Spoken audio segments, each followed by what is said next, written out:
یہ کہنا ہے کہ پی ٹی ایم میں جس میں مطلب آپ کی بھی پارٹی شامل ہے، جب وہ حکومت ہم گرا رہے تھے تو انہوں نے ہمارے ساتھ بلوچستان میں یہ وعدہ کیا تھا کہ جب بھی عدم اعتماد کی تحریک آئے گی تو ہم آپ کا ساتھ دیں گے، تو یہ تو آپ لوگوں پہ بھی الزام ہے کہ آپ جو ہے موقع پہ ان کو چھوڑ گئے۔ بسم اللہ الرحمن الرحیم۔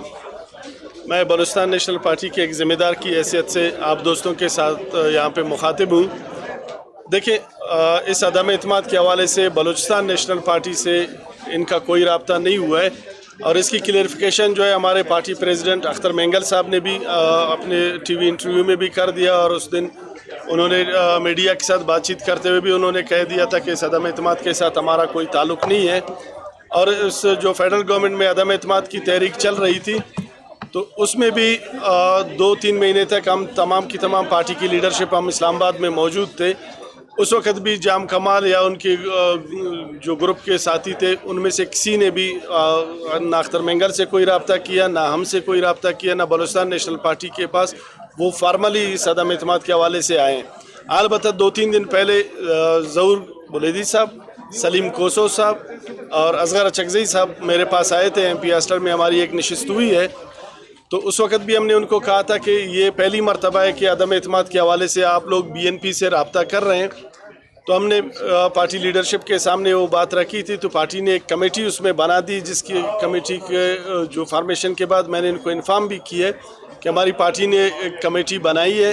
میں نے ظہور صاحب کو بھی انفارم کیا تھا اور سلیم کوسو صاحب کو بھی کہ وہ کمیٹی بن گئی ہے فارملی۔ اگر فارملی آپ لوگ بات چیت کرنا چاہتے ہیں بی این پی سے تو اس کمیٹی سے رابطہ کر لیں، جس کا میں خود چیئرمین ہوں۔ لیکن اس کے بعد ان کا کوئی رابطہ نہیں ہوا، نہ ان سے ہماری کوئی نشست ہوئی ہے۔ تو یہ میرے خیال سے جام کمال خان جیسے ایک اداور اور سیاسی شخصیت کے لیے یہ مناسب نہیں ہے کہ میڈیا کے سامنے کھڑے ہو کے وہ غلط بیانی سے کام لے۔ تو میں یہ سمجھتا ہوں کہ نہ بی این پی نے ان کے ساتھ کوئی کمٹمنٹ کی ہے، نہ ہمارا ان کے ساتھ کوئی اس طرح کا کوئی معاہدہ ہوا ہے، نہ کوئی اس طرح کی وہ تحریر ہوئی، کیونکہ اس حوالے سے ان سے کوئی نشست ہی ہماری باقاعدہ کوئی فارمل کوئی نشست ہی نہیں ہوئی ہے، تو کمٹمنٹ کا تو سوال ہی پیدا نہیں ہوتا۔ صاحب، آپ جمعیت جو اپوزیشن میں، آپ اپوزیشن میں ہی رہیں گے یا پھر نیا جو سیٹ اپ ہوگا اس میں؟ دیکھیں، اس کا فیصلہ پارٹی نے کرنا ہے۔ پہلے بھی پارٹیوں نے، ہمارے قائدین نے یہ فیصلہ کیا تھا کہ ہم اپوزیشن میں رہیں گے۔ آگے جو کرنا ہے، آگے کے جو معاملات ہیں، اس کا فیصلہ بھی ہمارے پارٹی قائدین ہی کریں گے۔ دیکھیں، یہ ہماری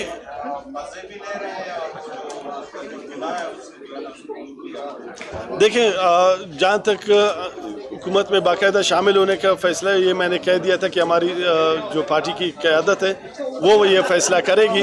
البتہ مزے کی جو آپ بات کر رہے ہیں، مزے ہم نے شاید اس حوالے سے نہیں لیے، آپ کی یہ بات بالکل غلط ہے یا الزام ہے۔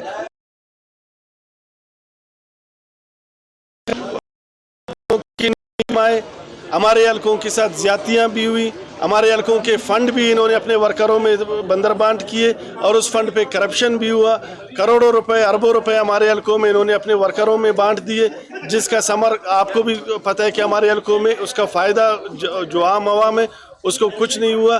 آپ بھی میرے حلقے میں تعلق رکھتے ہیں، پچھلے 3.5 سال سے ہم پینے کے پانی کے لیے در بدر پھر رہے تھے کہ ہمیں 1 ٹیوب ویل یا 2 ٹیوب ویل کے فنڈ دیے جائیں تاکہ ہم اپنے لوگوں کو کم سے کم پینے کا پانی مہیا کر سکیں۔ پچھلے 3.5-4 سالوں میں تو ہم اس حد تک ہمیں محتاج کیا گیا، ہمارے حلقے کے لوگوں سے جو ہے وہ انتقام لیا گیا کہ انہوں نے ان پارٹیوں کو ووٹ کیوں دیا، اور ہم ان کے نمائندوں کے اوپر بختر بند گاڑیاں چلائی گئیں، ان کو تانوں میں بند کیا گیا، ان کو FIR ان پہ کاٹی گئیں۔ تو میرے خیال سے ان تمام زیادتیوں کے بعد ہمارے پاس بھی کوئی اخلاقی جواز نہیں بچتا کہ ہم جام کمال کے پیچھے دوبارہ جائیں۔ Thank you very much.